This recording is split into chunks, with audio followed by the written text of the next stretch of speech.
Bonjour à toutes, bonjour à tous. Je me présente, je suis déjà, est-ce que vous m'entendez? Oui. Ok.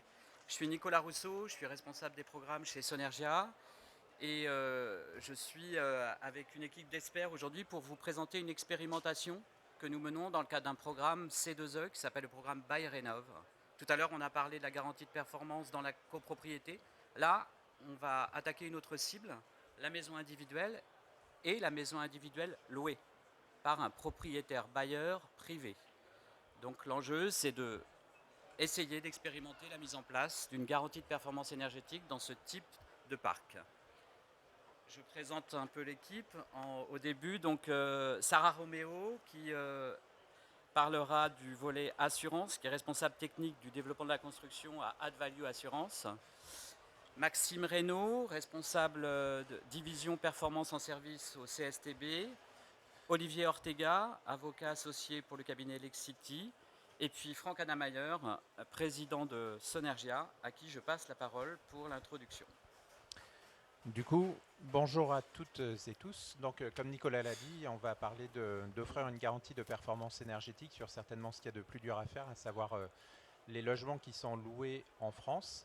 Et déjà, un premier chiffre, il y a 1,5 million de passoires énergétiques en France qui sont louées. Donc, il y a un vrai besoin de rénover ces maisons. Et on estime que c'est un des marchés les plus difficiles à attaquer parce qu'en fait, il y a plusieurs acteurs. Il y a déjà le propriétaire qui va financer les travaux, mais malheureusement, ce n'est pas lui qui va profiter des économies d'énergie qui vont être générées par les travaux, vu que ça va être le locataire. Donc déjà, ces deux premiers acteurs ont des intérêts qui sont plutôt divergents. Et en plus, nous, on a eu le pari un petit peu fou de rajouter un troisième acteur dans tout ça, qui est un opérateur ensemblier qui va prendre une garantie de performance énergétique, c'est-à-dire qu'il va calculer les économies d'énergie qu'on peut faire avec la rénovation et qui va avoir la folie de l'assurer derrière. Du coup, c'est pas un chemin facile, c'est un chemin compliqué. Déjà, rénover sa maison, c'est super compliqué pour un maître d'ouvrage qui n'est pas un maître d'ouvrage professionnel. En plus, il y a le risque en ce moment avec l'interdiction de louer les passoires énergétiques, du moins celles qui sont classées G. Et nous, on rajoute donc cette contrainte supplémentaire d'une garantie de performance énergétique. Alors une fois que je vous ai dit ça, j'ai été un peu négatif. Il y a quand même un aspect positif là-dedans. C'est que la garantie de performance énergétique, et je crois que Maître Ortega nous le dira très bien, on a de l'expérience et ça marche dans d'autres secteurs que le résidentiel individuel, comme le résidentiel collectif, le tertiaire et l'industrie. Donc on ne part pas de loin, mais il y a quand même un pari qui est de faire en sorte qu'on réussisse à le transposer à la maison individuelle et qu'on réussisse à le transposer avec des coûts qui ne veulent pas rien dire par rapport au coût de la rénovation et par rapport aux économies d'énergie qui vont être générées. Du coup, vous l'avez compris, il y a beaucoup de questions qu'il faut régler, notamment comment embarquer toutes les parties prenantes avec ces parties prenantes qui ont des intérêts divergents. Et puis, il va falloir aussi rendre désirable un engagement de performance de travaux pour les propriétaires. Et aussi, bien sûr, vu que la consommation va fortement dépendre du consommateur, donc du ménage qui loue le logement et de son comportement face à l'économie d'énergie, il va falloir qu'ils prennent un engagement pour qu'on réussisse à tenir cette garantie de performance énergétique. Comme c'est compliqué, on y est allé à plusieurs, comme l'a dit Nicolas. Donc il y a Sonergia, nous on est aussi une société à mission et on finance des travaux d'économie d'énergie avec les C2E et MPR. Il y a le CSTB Novatec dont Maxime est là et qui représente le CSTB qui sont les ingénieurs, Lexity pour écrire les contrats et Add Value qui est le professionnel de l'assurance pour assurer le tout. Alors un petit message, déjà comme c'est compliqué, on va y aller à blanc, donc on va faire des vrais travaux, mais on ne va pas signer dans le cadre de ce programme un vrai contrat de garantie de performance énergétique. On va s'entraîner et on va le faire derrière avec un autre programme qui est un programme qu'on a gagné avec Oreno. Donc là, on s'entraîne à blanc et derrière, on va signer un vrai contrat et un petit appel.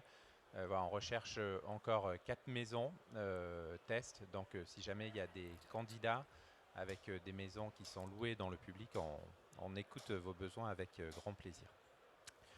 Enfin, Dernier message, mais je l'ai déjà dit, c'est un sujet qui est compliqué. Il y a plein d'endroits où on peut se tromper. Déjà, on peut se tromper en offrant une garantie de performance énergétique dans l'audit énergétique qu'on va faire.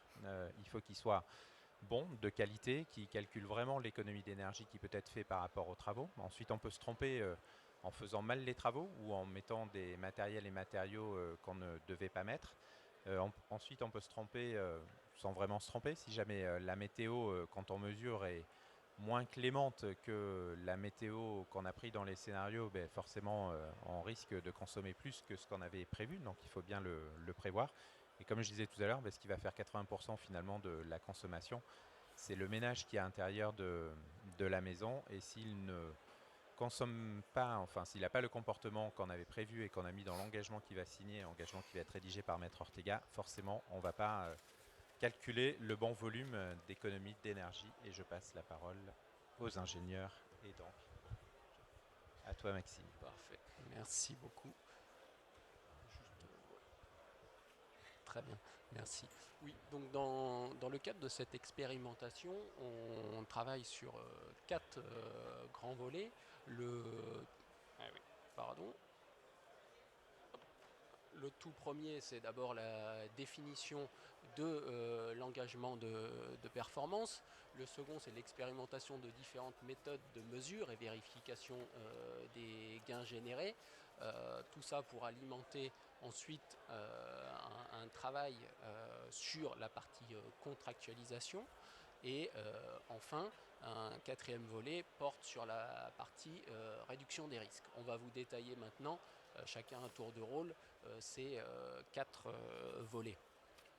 Sur le premier volet, donc, il s'agit d'être en capacité de définir le domaine de définition des possibles des gains générés par les travaux. Pour ce faire, on essaie de mettre en place une chaîne d'outils qui vise à tout d'abord réaliser un modèle de simulation avant travaux à partir de relevés sur site, donc sur le bâti, sur les systèmes, mais également des récupérations d'informations sur le comportement du ménage. Modèle de simulation réalisé avec le moteur de calcul Comet, qui est le moteur de calcul de la partie énergie de la RE 2020, mais qu'on utilise ici en convention ouverte pour être en capacité d'adapter le calcul donc au comportement réel du ménage. Une fois ce modèle initié, on vient faire un travail d'ajustement de celui-ci pour qu'il colle plus à la réalité des consommations d'énergie qu'on récupère par ailleurs. Ensuite, on refait une modification de ce modèle avec l'introduction des travaux. Et là, on vient resimuler X fois la situation potentielle des travaux en venant modifier les entrées dans leur domaine de définition possible et donc de leur incertitude pour être après capable d'aller donc définir la distribution de probabilité des gains qui vous est illustré sur le graphique en bas à gauche. Une fois sur le second volet, qui est lui donc un volet de plutôt travail sur les méthodes de mesure et vérification des économies d'énergie, là on expérimente différentes méthodes. Une toute première qui consiste à mesurer et vérifier plutôt la performance intrinsèque partielle du bâtiment, à savoir qu'à travers le dispositif Seren, qui est le dispositif d'évaluation de la performance développée dans le cadre d'un programme C2E Profil, on vient mesurer la performance thermique de l'enveloppe via une mesure qui se réalise en inoccupation du logement entre 12 et 72 heures.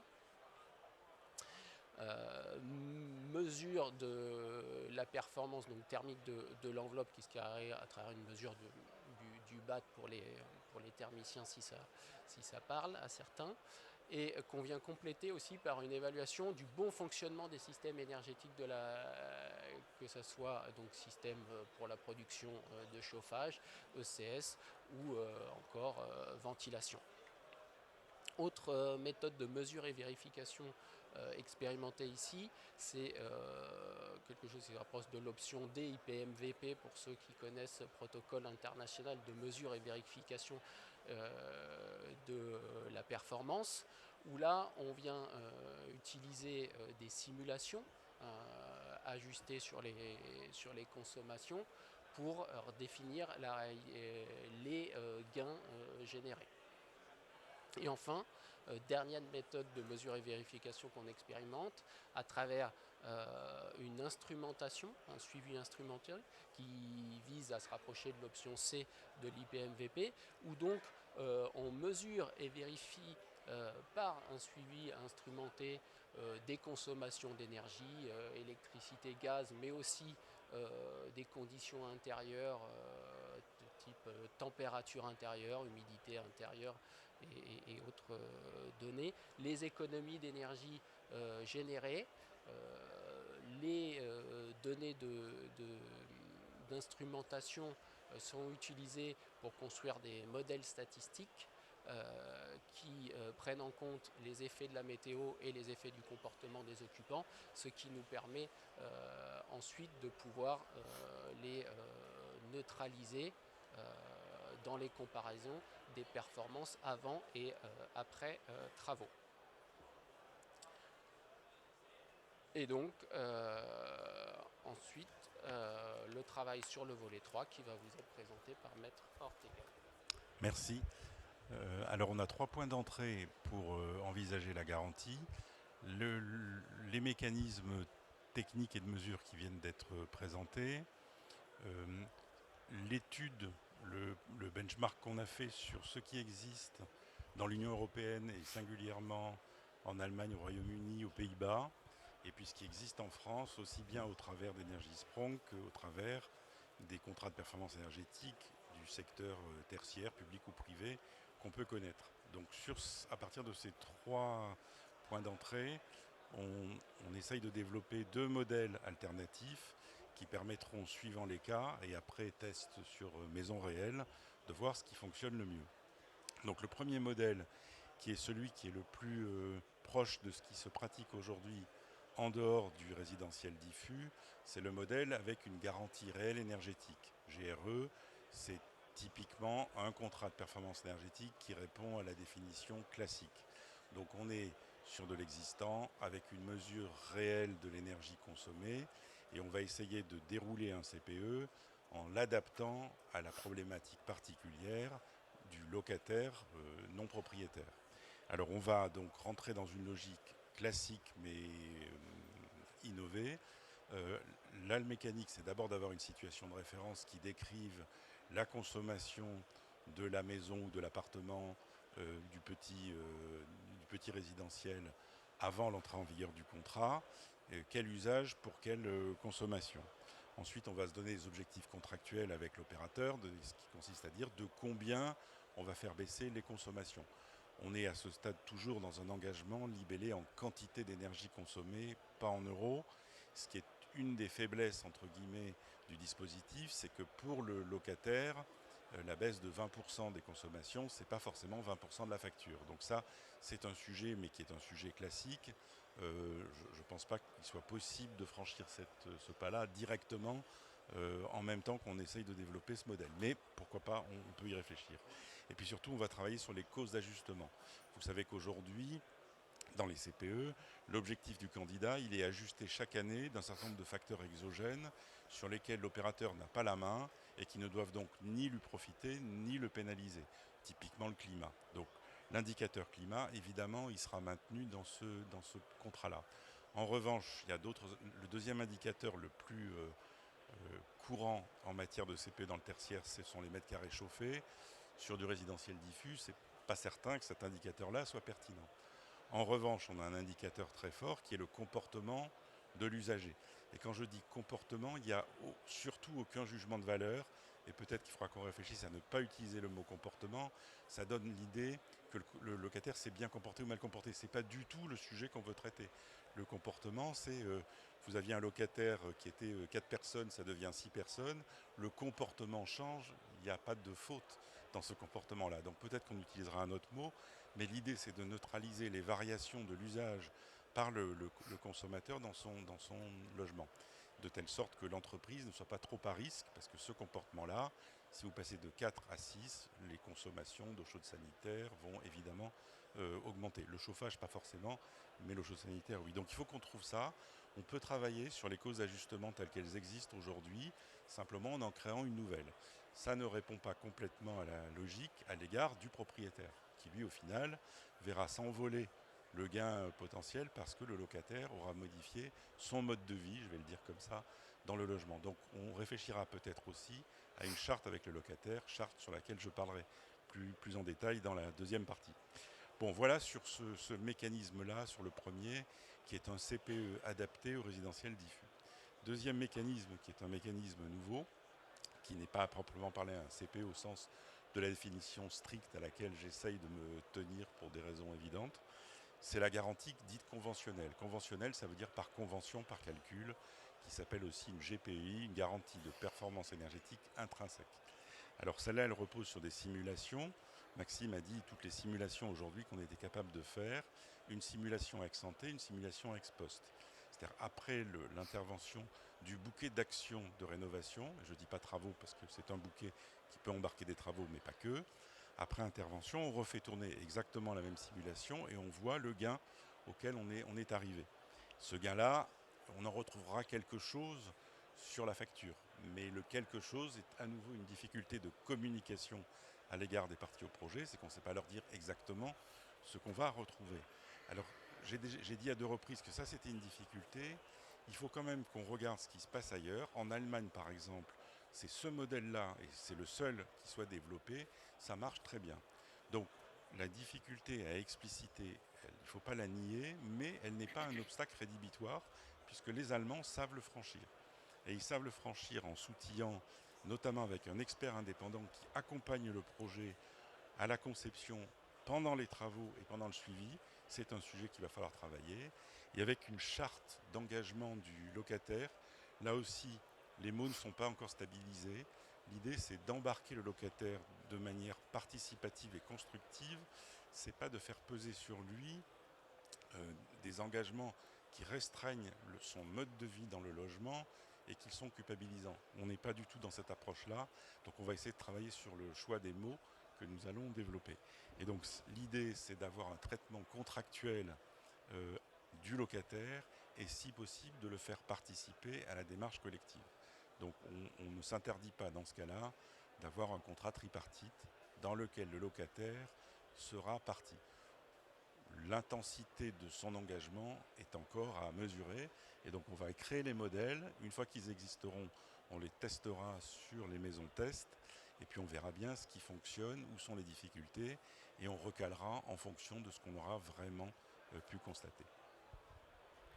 Alors, un dernier mot sur le volet 4. On a parlé de la définition d'une cible de performance énergétique, ce qu'a dit Maxime. Olivier Ortega a parlé d'un contrat tripartite. Le dernier volet qui reste à traiter, c'est en fin de compte réduire le risque de non-atteinte des gains qui ont été simulés, définis, et des gains qui ont été contractualisés. Là, il y a tout un travail à faire auprès du locataire, ce qu'a dit Olivier Ortega, à travers en fin de compte un accompagnement à l'habitation du logement et à la consommation d'énergie, et puis aussi un travail avec le propriétaire dans le cadre de la réalisation des entreprises et surtout avec les entreprises dans la définition d'un référentiel de travaux qui permettra de limiter en fin de compte le risque de non-atteinte de la performance énergétique. Donc 2 volets, un volet à travers un référentiel et un volet à travers l'accompagnement du locataire. Ça, c'est le programme ByRénov qui met en place cette expérimentation sur 10 maisons en France. Je rappelle qu'on en recherche toujours quelques-unes, s'il y a des candidats. Ce programme, comme l'a dit Franck, il est à blanc. mais on a l'intention d'aller au réel, comme la performance. Et le réel, ça va se faire à travers le projet, dans le cadre de l'appel à projet Oreno, et dans le cadre du projet Assureno qui a été présenté tout à l'heure par l'ADEME et qu'on coordonne avec des partenaires, et notamment un partenaire, AddValue Assurance, qui va rajouter cette brique, c'est-à-dire en fin de compte la garantie de la performance. C'est à moi. Merci Nicolas. C'est vrai que cette question de l'assurance de la performance énergétique, c'est quand même un vieux serpent de mer, on en parle depuis plus de 10 ans. Et aujourd'hui, on se rend compte qu'on n'a pas trouvé de modèle assurantiel qui soit adapté à la massification qu'on attend. Du coup, nous, la première question qu'on s'est posée quand on a répondu à Assureno, c'est est-ce que finalement on est sur le bon modèle, à savoir est-ce que cette garantie de performance, elle est liée nécessairement à une assurance de responsabilité civile.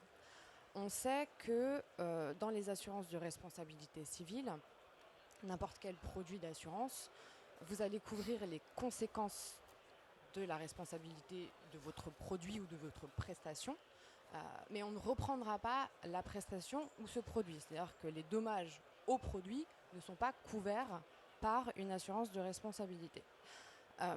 Du coup, on a décidé d'aborder le sujet de la garantie de performance sous un autre angle. Du coup, on change complètement d'état d'esprit et plutôt sous l'angle de l'assurance de choses, en considérant que peut-être le modèle qui permettrait aujourd'hui la massification, et c'est tout l'enjeu aussi de cette expérimentation Assureno, ce serait peut-être d'utiliser un outil qu'on a aujourd'hui qui est assez peu utilisé en assurance, c'est l'outil paramétrique. L'idée, c'est de baser la garantie, le déclenchement de la garantie sur des indices, et pourquoi pas des indices de performance, et qui... Ah, j'ai oublié d'avancer, pardon. Voilà. Donc basé sur la performance, et pour tester la faisabilité de ce dispositif, on a décidé de faire notre crash test dans le cadre du projet Assureno.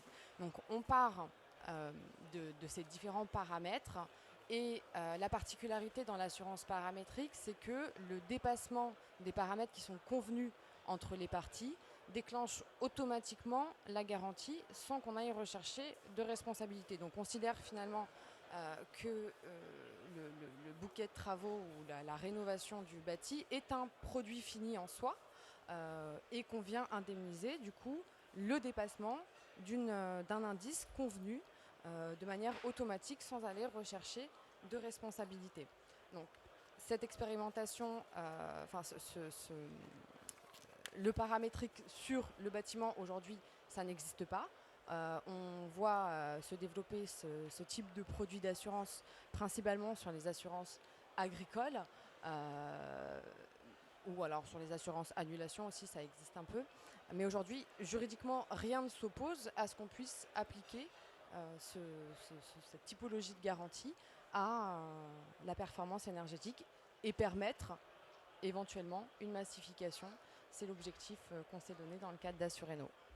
J'ai encore oublié d'avancer, pardon.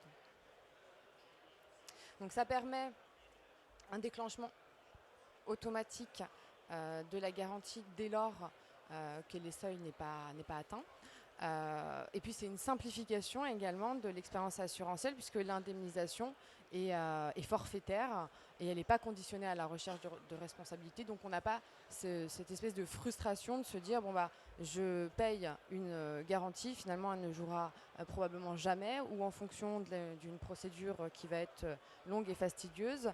Là c'est pas le cas. Dès lors que l'indice et le seuil est dépassé, on a l'indemnisation qui est versée. Ce qui pourrait également être de nature à rassurer le consommateur final, finalement, sur les bénéfices que pourrait avoir cette assurance de la performance énergétique. Merci. Je crois qu'on va passer à la séquence des questions. Si vous voulez, je vais passer le micro.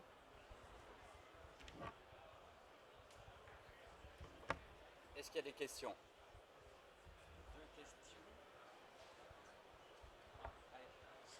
Bonjour, merci beaucoup pour la présentation. Je me posais, comme on est justement sur le secteur de la maison individuelle, donc là, ce que je comprends, c'est que votre modèle intègre mon accompagnateur Rénov dans la mission d'ensemblier. Et donc je me posais la question, comment ça interagit, on va dire, avec la question de la prescription, du recrutement des entreprises. Est-ce que votre modèle pense présélectionner des entreprises qui pourraient être assez qualifiées pour être dans ce modèle, ou est-ce que c'est ouvert à toute entreprise et c'est le ménage qui prend pleinement liberté sur cette sélection? Alors, dans Buy Rénov, enfin de toute façon, à partir du moment où on fait une rénovation globale, aujourd'hui c'est la règle en France, on est obligé d'avoir mon accompagnateur Rénov. C'est une obligation pour avoir droit aux aides qui sont distribuées par l'ANA et qui cumulent ma prime Rénov et les C2E. Donc vous avez raison, on aura un MAR, et ensuite en effet on a besoin de bons professionnels, mais déjà ça dépendra de la région où seront réalisés les travaux. Les professionnels seront choisis en fonction forcément de la région, et on a besoin que ce soit de bons professionnels pour pouvoir atteindre la garantie de performance énergétique qu'on a calculée. Mais aujourd'hui on est parfaitement ouvert à travailler avec les bons professionnels du secteur. Oui, je ne sais pas si c'est à moi. Donc, si vous cherchez une maison, j'en ai une à 35 000 kWh, une maison G que je vais passer en B à 4 000. Je ne demande pas ma prime neuve parce que ma situation est un peu complexe. Je loue d'abord, je récupère après, il faut que je la rembourse. Et a priori, donc, au niveau des garanties, je pense que les prescriptions que j'ai faites sont suffisantes pour se passer d'assurance. Après, il faut à vous de voir.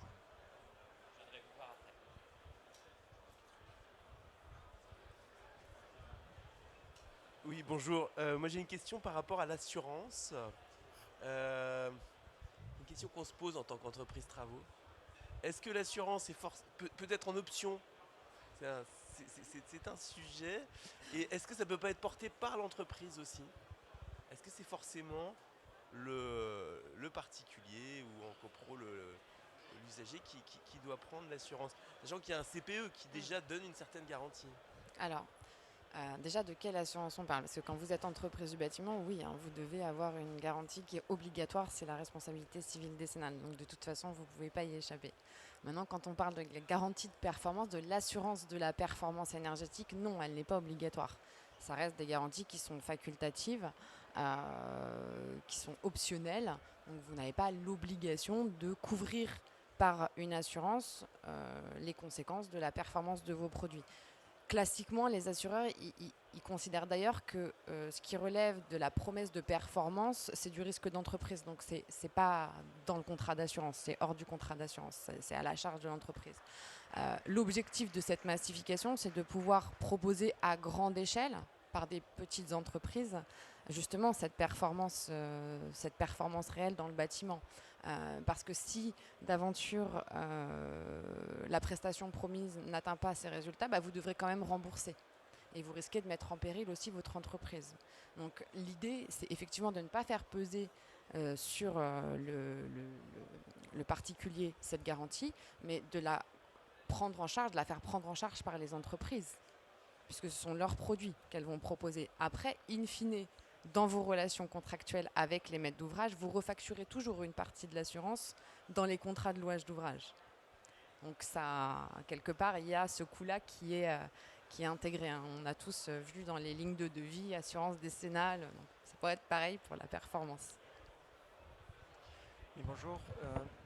Rémi Marchand-Maillet, une petite question sur le fait que le locataire puisse changer en cours de route. Comment vous l'intégrez? Si vous le faites, si vous mettez le locataire en tant que partie du contrat, évidemment il va y avoir une renégociation. Comment vous envisagez ce cas? C'est un des sujets. On a aussi le sujet du propriétaire qui vend le bien en cours de route, parce que les engagements contractuels en droit français sont personnels. Donc oui, il faut qu'on traite cette question-là, il y aura un avenant au contrat. Comme il n'est pas question de réduire le mode d'usage du bien, il faudra avenanter. Je crois qu'on va arrêter là, il est l'heure. Merci beaucoup et on est à votre disposition si vous avez d'autres questions. Vous avez le mail aussi qui est indiqué sur la diapo. Au revoir, merci.